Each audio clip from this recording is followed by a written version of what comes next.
ভালো আছেন? এই তো আলহামদুলিল্লাহ ভালো আছি। আপনার বাসার সবাই ভালো আছেন? আলহামদুলিল্লাহ, আপনার বাসা সবাই ভালো? ওই ভালো মোটামুটি আল্লাহ ভালো আছে। আপনার কাছে তো আমি যাইতে চাইছিলাম বলতে আগামী 27, 28, 29 নভেম্বর চরমনাইয়ের বাৎসরিক মাহফিল। সেই মাহফিলে যদি আমাদের সাথে যাইতেন, সেখানে কি হয় একটু দেখে আসতেন, জাস্ট এই জন্যই আর কি। রাগইয়েন এই যে চরমোনাই কন, সাকসিনা কন, কাইছাপ কন, এই যেগুলো আছে এগুলো আর কি আমার বিশ্বাস হয় না, বুঝছেন? বিশ্বাস হয় না, মনে হয় আমার মনে হয় যেগুলো হইলো যে ভণ্ড বাবা যেগুলো আছে এই হইলো এরা খুলিয়ে বইছে।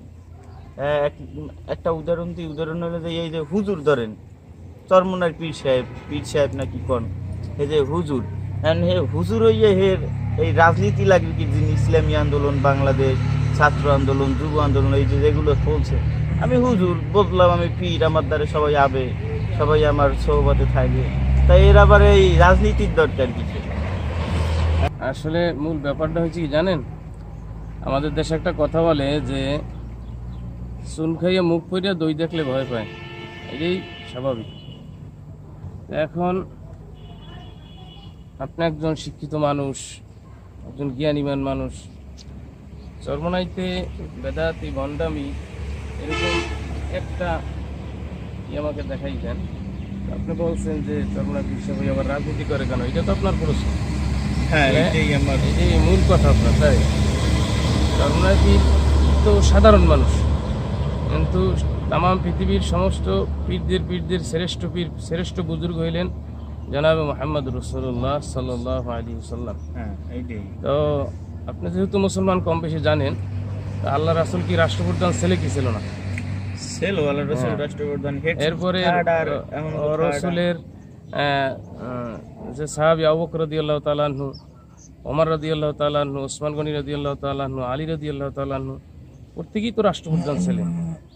আমাদের সবচেয়ে বড় সমস্যা হয়েছে পৃথিবীর অন্য যত নেতারা দুনিয়ার থেকে গেছে, এরা শুধুমাত্র ধর্মের প্রধান ছিল, ঠিক আছে না? কিন্তু আমাদের নবী শুধুমাত্র ধর্মের প্রধান নয়, আমাদের নবী দোনোটার প্রধান।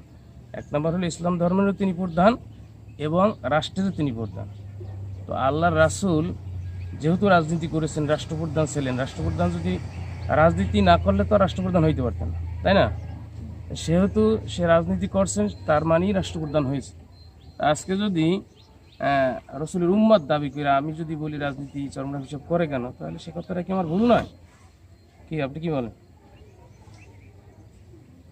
আরো বলছেন যে চরমনাইয়ের দরবার ভণ্ডতম।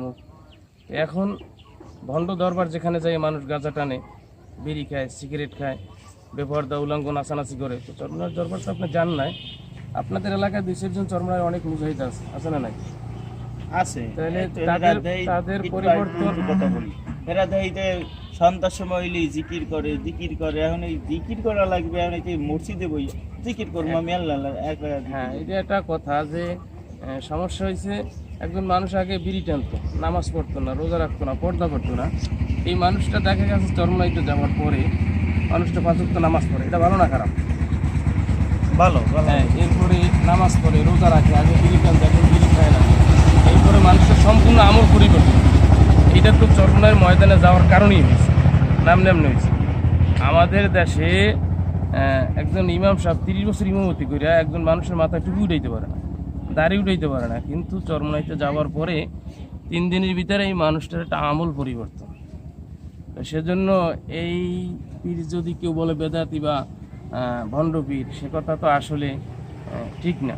যেহেতু সেখানে 50-60 লক্ষ লোক হয়, আপনারা পেপার পত্রিকায় দেখছেন, আমাদের কথা না, 60 লক্ষ লোক যেখানে হয়, সেখানে এই 60 লক্ষ মানুষ তো অধিকাংশ মানুষই তারা ছিল আগে গুনার কাজের ভিতর লিপ্ত।